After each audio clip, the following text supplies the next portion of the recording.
20 ফেব্ৰুৱাৰীত মই নিদিওঁ, 10 মাৰ্চত দিম, কিন্তু 8,000 টকাৰ জেগা 9,000। এইটো আপোনাক মানে 10 মাৰ্চত প্ৰত্যেকবাৰে অৰুণোদয় পায়। 20 ফেব্ৰুৱাৰীত যদি দি দিওঁ, মহিলাসকলে আকৌ 10 মাৰ্চতো ভাবিব একো নাপাম। অৰুণোদয় আঁচনিৰ হিতাধিকাৰীসকলে এইবাৰ 8,000 হ'লেও কিন্তু একেলগে 9,000কৈ টকা লাভ কৰিব। আৰু আপোনালোকে 20 ফেব্ৰুৱাৰীৰ হ'লেও কিন্তু আপোনালোকে 10 মাৰ্চৰ দিনাখন এই টকাটো লাভ কৰিব। আৰু এই বিষয়ে অসমৰ মুখ্যমন্ত্ৰী হিমন্ত বিশ্ব শৰ্মা ডাঙৰীয়াই যোৱাকালি ঘোষণা কৰিছে। এতিয়া কথা হ'ল, যিসকলে নেকি অৰুণোদয় আঁচনিৰ বাবে আবেদন কৰিছিল বা অৰুণোদয় আঁচনিৰ সুবিধা পাই আছে,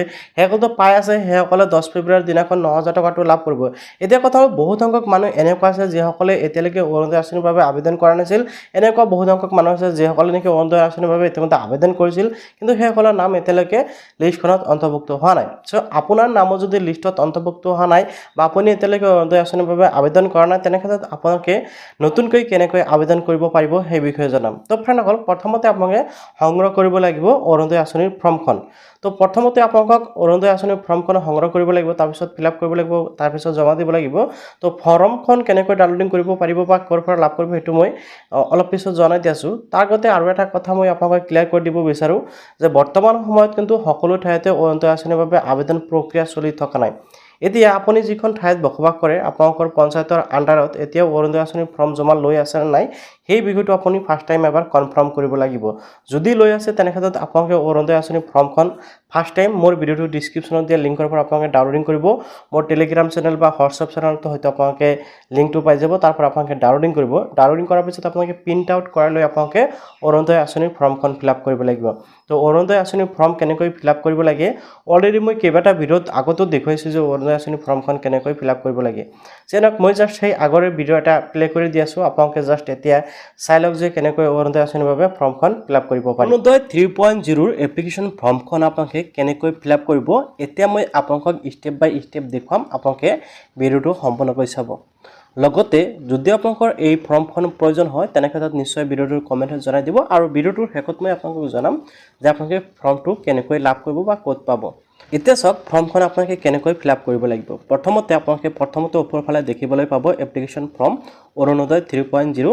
আৰু আপোনালোকে কিন্তু এইখন ফৰ্ম ফিল আপ কৰিবলৈ পোনপ্ৰথমতে আপোনালোকৰ এখন পাছপোৰ্ট চাইজৰ ফটো প্ৰয়োজন হ'ব। ঠিক আছে, আপোনালোকে এইখন এই ফৰ্মত ফটোখন লগাই ল'ব পোনপ্ৰথমতে, অৰ্থাৎ যোনজন ব্যক্তিৰ বাবে এপ্লিকেশ্যন কৰিব সেইজন ব্যক্তিৰ ফটো আপোনালোকে ইয়াতে লগাব লাগিব। তো ইয়াতে চাওক, প্ৰথম যিটো কুৱেশ্যন বা প্ৰথম যিটো কলম ইয়াতে আছে, সোধা হৈছে are you an existing beneficiary under Orunodoi scheme. So' আপুনি যদি আগৰ পৰা অৰুণোদয় আঁচনিৰ টকা পাই আছে, তেনেক্ষেত্ৰত আপুনি ইউজ কৰিব, অন্যথা কিন্তু আপোনালোকে ন' টিক কৰি দিব। ইয়াতে আপোনালোকে খালী বাকচ দেখিব পাইছে, ইয়াতে আপোনালোকে দিব লাগিব। তাৰপিছত ইয়াতে সোধা হৈছে ৰেচন কাৰ্ড নাম্বাৰ। আৰু আপোনালোকে সকলোৱে জানে যে যিসকলে নেকি অৰুণোদয় আঁচনিৰ বাবে আবেদন কৰিব, সেইসকলৰ কিন্তু ৰেচন কাৰ্ড থকাটো বাধ্যতামূলক। যদি ৰেচন কাৰ্ড নাথাকে, তেনেক্ষেত্ৰত কিন্তু আপোনালোকে অৰুণোদয় আঁচনিৰ বাবে এপ্লিকেশ্যন কৰিব নোৱাৰিব। আৰু ইয়াতে কৈছে ৰেচন কাৰ্ড নাম্বাৰ, অৰ্থাৎ আপোনালোকৰ যিখন ৰেচন কাৰ্ড নাম্বাৰ আছে, আপোনালোকে সেই ৰেচন কাৰ্ডৰ নাম্বাৰটো আপোনালোকে এই বাকচত বহাই দিব, যি বাকচ দেখিবলৈ পাইছে। তাৰপাছত ইজিলি আপোনালোকে দেখিবলৈ পাইছে আপোনালোকৰ ডিষ্ট্ৰিক্ট নেম, আপোনালোকে ডিষ্ট্ৰিক্টৰ নেমটো দিব লাগিব। তাৰপিছত ইয়াতে দেখিবলৈ পাইছে LIC নেম, আপোনালোকে বিধানসভা সমষ্টিৰ নেমটো দি দিব। তাৰপিছত ইয়াতে এপ্লিকেণ্ট ডিটেইলছ দিবলৈ দিছে। নাম্বাৰ 1ত এপ্লিকেণ্ট ডিটেইলছ। তো প্ৰথমতে আছে ইয়াতে এপ্লিকেণ্ট, অৰ্থাৎ যোনজন মানুহৰ বাবে আপোনালোকে এপ্লাই কৰিব, সেইজন মানুহৰ প্ৰথম নেম দিব লাগিব। প্ৰথম বাকচত আপোনালোকে কেপিটেল লেটাৰত এটা এটাকৈ লিখিব লাগিব। অ'কে। তাৰপিছত ইয়াতে দেখিবলৈ আছে মিডিল নেম, আপোনালোকৰ যদি মিডিল নেম আছে দিব, অন্যথা নিদিলেও হ'ব। তাৰপিছত ইয়াতে আছে লাষ্ট নেমটো আপোনালোকে 3 নম্বৰ বাকচত বহাব লাগিব। এতিয়া হৈ গৈছে care of oblique wife of oblique daughter of. আপোনালোকে যিটো বাকচ দেখিবলৈ পাইছে care of oblique daughter of, অৰ্থাৎ CO or WO or DO। তো আপোনালোকে যিসকল নেকি কেয়াৰ অফ দিব বিচাৰে, তেনেক্ষেত্ৰত COত আপোনালোকে টিক লগাই দিব, আপোনালোকে কেয়াৰ অফত ইয়াতে দিব। আৰু যদি ৱাইফ অফ, অৰ্থাৎ আপুনি যদি বিবাহিত মহিলা হয়, তেনেক্ষেত্ৰত আপোনালোকে 2 নম্বৰ বাকচ যিটো অপশ্যন আছে, যিটো WO/O, আপোনালোকে ৱাইফ অফ এইটোত দিব। তাৰপিছত ইয়াতে নামটো দিব। আৰু অবিবাহিত মহিলাসকলৰ ক্ষেত্ৰত DO অৰ্থাৎ ডটাৰ অফ এই অপশ্যনটো টিক লগাব আৰু ইয়াতে ফাদাৰ্ছৰ নেমটো দিব লাগিব। তাৰপিছত আহি গ'ল ইয়াতে জেণ্ডাৰ, আপোনালোকে জেণ্ডাৰ দিব লাগিব, মেল ফিমেল, আপোনালোকে এইটো ইজিলি সকলোৱে বুজি পাব, মেল হ'লে মেল, ফিমেল হ'লে ফিমেল। তাৰপিছত ইয়াতে আছে ডেট অফ বাৰ্থ, আপোনালোকে ডেট অফ বাৰ্থটো ইয়াতে আপোনালোকে দি দিব বাকচত। প্ৰথমতে ডেট থাকিব, মান্থ এণ্ড ইয়াৰ আপোনালোকে দিব লাগিব। এতিয়া আহি গ'ল এপ্লিকেশ্যন কৰা ব্যক্তিজনৰ এড্ৰেছ দিব লাগিব ঠিক আছে তো প্ৰথমতে চাওক আপোনালোকে দেখুৱাই আছে এড্ৰেছ ডিটেইলছ এড্ৰেছ ডিটেইলছত প্ৰথমতে ব্লক নেম বা ULB নেম যিসকল টাউনত বসবাস কৰে MSC নেম আপোনালোকৰ যোনটো হয় সেইটো আপোনালোকে দিব লাগিব তাৰপিছত দ্বিতীয় অপশ্যনটোত আহিছে আপোনাৰ GP নেম বা BCDC নেম বা BDC নেম ৱাৰ্ড নাম্বাৰ আপোনালোকৰ যোনটো হয় আপোনালোকে ৱাৰ্ড নেম আপোনালোকৰ যোনটো হয় আপোনালোকে সেইটো কিন্তু ইয়াতে দিব লাগিব গাঁও পঞ্চায়ত বা আপোনালোকৰ BCDC নেম আপোনালোকে যিটো হয় আপোনালোকে হিচাপত দিব লাগিব তাৰপিছত ইয়াতে আহিছে ভিলেজ নেম এতিয়া এই 3 নম্বৰ বাকচত আপোনালোকে কিন্তু আপোনালোকৰ নিজৰ গাঁওখনৰ নাম ধুনীয়াকৈ লিখি দিব লোকেলিটি বা ল্যান্ডমাৰ্ক আপোনালোকে লোকেলিটি দিব আপোনালোকৰ ওচৰে পাছৰে যদি ডাঙৰ কোনো অনুষ্ঠান আছে স্কুল থাকিব পাৰে বা মানে আপোনালোকৰ বজাৰ এখন থাকিব পাৰে বা তেনেকৈ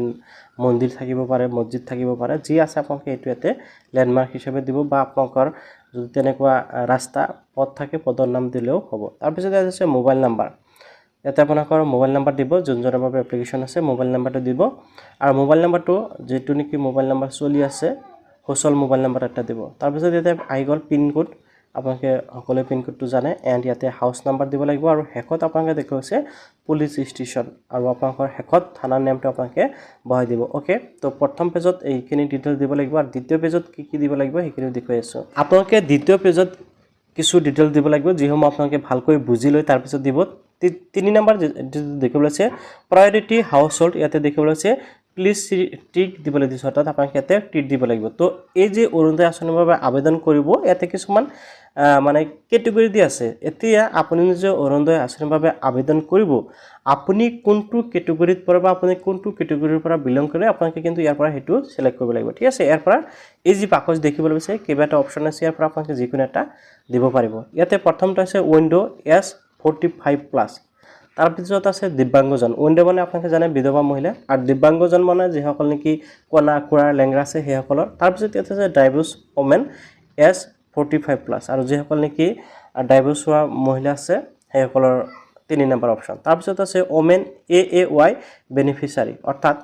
AAY কাৰ্ড এটা আছে আপোনালোকে জানে ৰেশন কাৰ্ড এটা আছে যেটো হল AAY কাৰ্ড থাকে তো যদি আপোনালোকে AAY কাৰ্ডৰ মহিলা হয় তেনেক্ষেত্ৰত আপোনালোকে এই বাকচত টিক লগাব তাৰপিছত ইয়াত আছে আনমেৰিড ওমেন S45+ যদি আপুনি অবিবাহিত মহিলা হয় আৰু 45+ এজ হৈ গৈছে তেনেক্ষেত্ৰত সেইসকলৰ বাবে 5 নম্বৰ বাকচ বা 5 number option registered women living in government registered old age home institute আৰু এই যেটো বাকচ দেখিবলৈ আছে ইয়াতে আপোনালোকে দিব লাগিব সেইসকলক যিসকল নেকি ওল্ড এজ হোম অৰ্থাৎ যিসকলে বৃদ্ধাশ্ৰমত থাকে বা কোনো ইনষ্টিটিউট থাকে যিসকল নেকি তেনেকুৱা বয়স হৈছে মানে বয়সীয়াল মহিলা সেইসকলৰ ক্ষেত্ৰত এই বাকচটো আপোনালোকে দিব লাগিব তাৰপিছত এই বাকচত women house compensated household income less than 2 lakhs annual আৰু এই বাকচটোত অৰ্থাৎ তেনেকুৱা পৰিয়ালৰ পৰা যদি আপোনালোকে বিলং কৰে যেটো পৰিয়ালে নেকি এনুৱেল ইনকাম অৰ্থাৎ বছৰি ইনকাম 2 লাখত কম সেইসকলে দিব পাৰিব তাৰ যেটো আছে ৰেজিষ্টাৰ্ড ওমেন লিভিং অন এলাম আপোনালোকৰ যদি এলন এনেকুৱা আছে আপোনালোকে হেতু দিব পাৰে তাৰপিছত ইয়াতে আপোনালোকে এই ডিটেইলছসমূহ দিয়াৰ পিছত আহি গ'ল আটাইতকৈ গুৰুত্বপূৰ্ণ বিষয়সমূহ দিবলগীয়া হেতু হল আপোনালোকৰ বেংক ডিটেইলছ আপোনালোকে কিন্তু বেংক ডিটেইলছ দিব লাগিব তো 4 নম্বৰত দেখিবলৈ আছে bank account details of the applicant যিজনৰ বাবে এপ্লিকেশ্যন কৰি আছে সেইজনৰ বেংক একাউণ্ট ডিটেইলছ আপোনালোকে দিব লাগিব তো প্ৰথমত আছে account number bank account number আপোনালোকে প্ৰথম বাকচত দিব তাৰপিছত বেংক নেম অৰ্থাৎ আপোনালোকে যোনটো বেংকৰ একাউণ্ট দিছে সেই বেংকৰ নাম দিব লাগিব যেনেকৈ state bank central bank Canara bank axis bank আপোনালোকৰ যোনটো বেংক হয় আপোনালোকে হেতু দিব পাঞ্জাব বেংক তাৰপিছত বেংক ব্ৰাঞ্চ নেম আপোনালোকৰ বেংকৰ ব্ৰাঞ্চৰ নাম আপোনালোকে য'ত একাউণ্ট কৰিছে তাতে সুধিলে জানিব পাৰিব লগতে আপোনালোকৰ পাছবুকখনতো কিন্তু পাই যাব বেংকৰ বহীখনত পাই যাব আৰু IFSC কোড যেটো দেখিছে এটো কিন্তু আপোনালোকৰ বেংকৰ পাছবুকখনতে পাব আপোনালোকে তাৰ পৰা দিব লাগিব তাৰপিছত bank passbook front page attach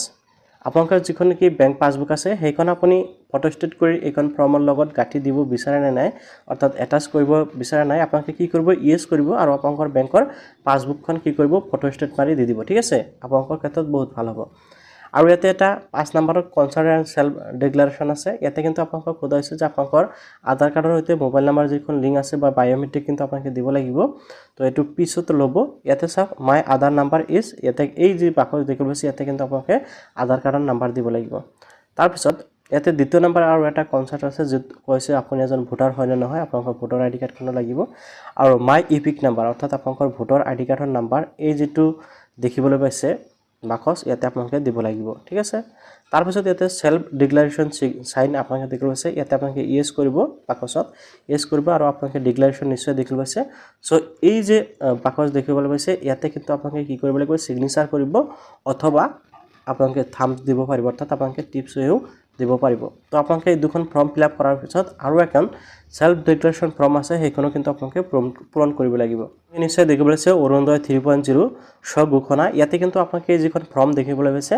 এইখন ফৰ্ম আপোনালোকে ফিল আপ কৰিব লাগিব এইটো একদম সহজ ফৰ্ম ইয়াতে আৰু বিশেষ ক'বলগীয়া নাই তো প্ৰথমতে নাম আহিব আবেদনকাৰী তাৰপিছত ইয়াতে বয়স আহিব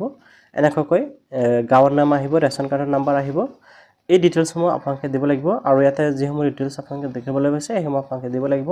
আৰু ইয়াতে বিশেষ একো নাই আৰু হিতাধিকাৰীৰ নাম ইয়াতে শেষত আহিব আৰু তাৰিখ স্থান এনেকৈ এখন ফৰ্ম দি আপোনালোকে সই কৰিব লাগিব এইখন ফৰ্মত বিশেষ একো নাই